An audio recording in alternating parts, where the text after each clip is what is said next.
If you see me tired, because we are not sleeping well in Beirut.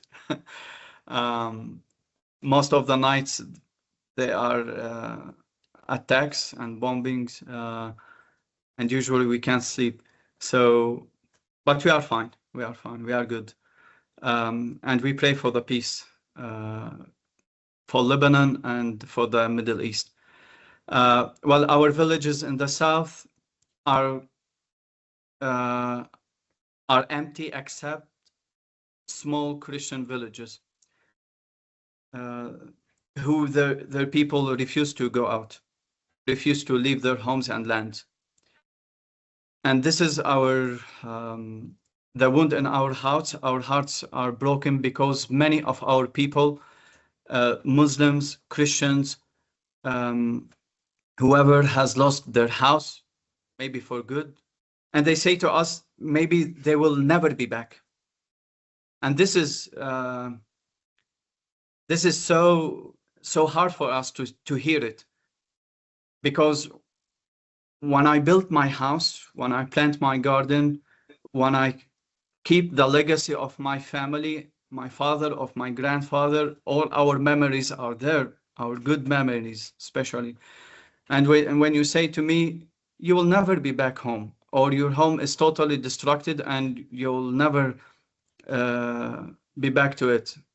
So this is this is breaking our hearts, and because we feel like we have no dignity, we feel like our lives, our memories uh, are not valuable. We are numbers, and and there is a more important political agenda that should be done, um, but the cost is human lives are threatened and broken.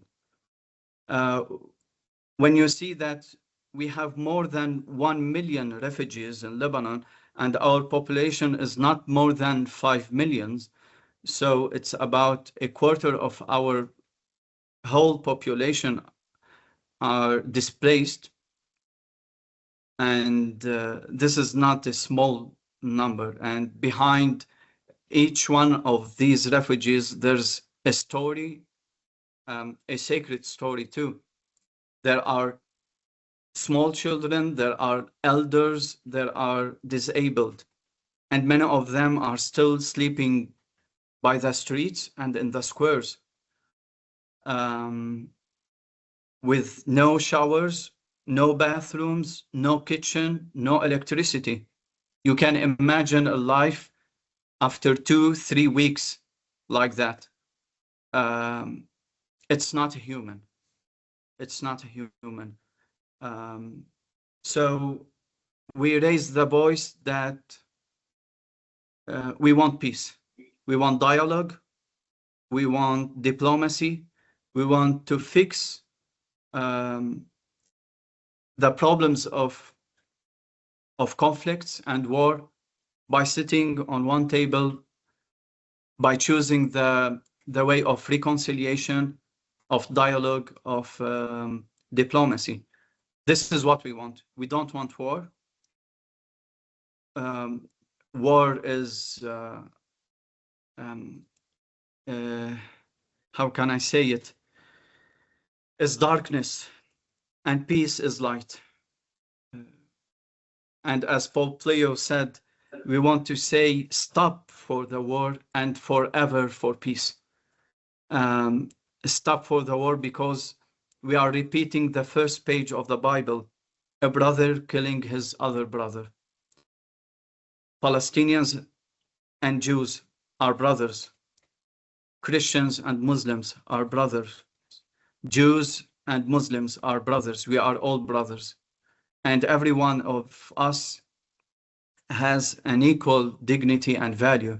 We are all children of God. So this is what we need. We want to raise the voice of brotherhood, of call for peace. And as Pope Leo said on the first day of this year, We want an disarmed and disarming peace. And the whole chaos, and while hearing the brutal sounds of weapons and bombs on our city, on our capital, each day, we have a voice to say, we have a word to say. It's the word of peace and brotherhood. It's the word of reconciliation and dialogue.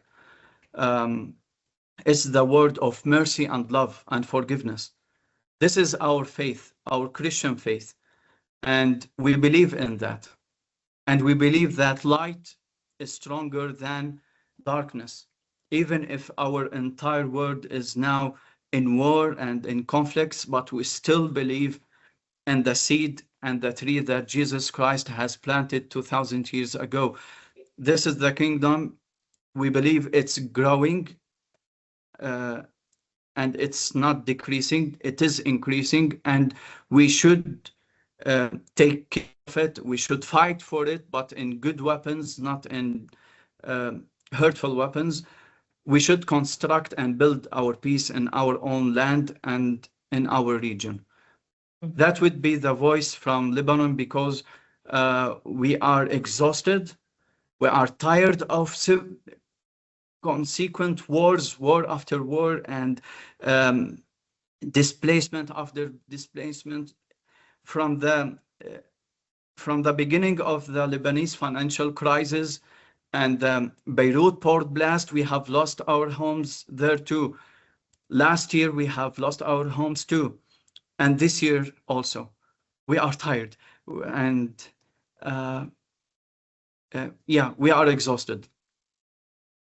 Well, to the aid to the church in need from Lebanon, from our hearts, we want to say thank you. Thank you for your generosity and your brotherhood, for everything you have offered to help our children, our families, especially our displaced people and refugees, especially in times of war and of fear.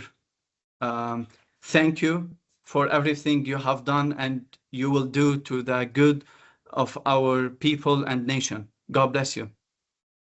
Aid to the Church in Need members, once again, I would say thank you from our hearts for everything you have offered.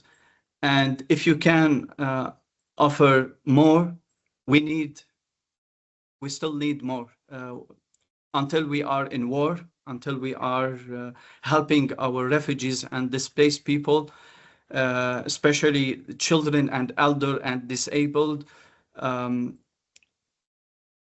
Your small and few offerings would be a lot too many. Thank you. So an hour ago, I was in downtown Beirut, just in the place, in the square where 3 months ago we have celebrated Mass with the Holy Father. And there we were gathered, all the Lebanese Christians and Muslims, in one square in the Holy Liturgy of the Mass, and we prayed for peace. And unfortunately, that peace lasted only 3 months, and we want to last forever. And we want to say stop, and we want to pray again together and collaborate as brothers and sisters for peace. But being there right now and seeing all the refugees sleeping in the tents under the winter, under the rain, seeing them there, especially the disabled people, sitting there, seeing people living in tents for more than 2 weeks without shower, without bathroom, without kitchen. It's really tragic. It's really unhuman.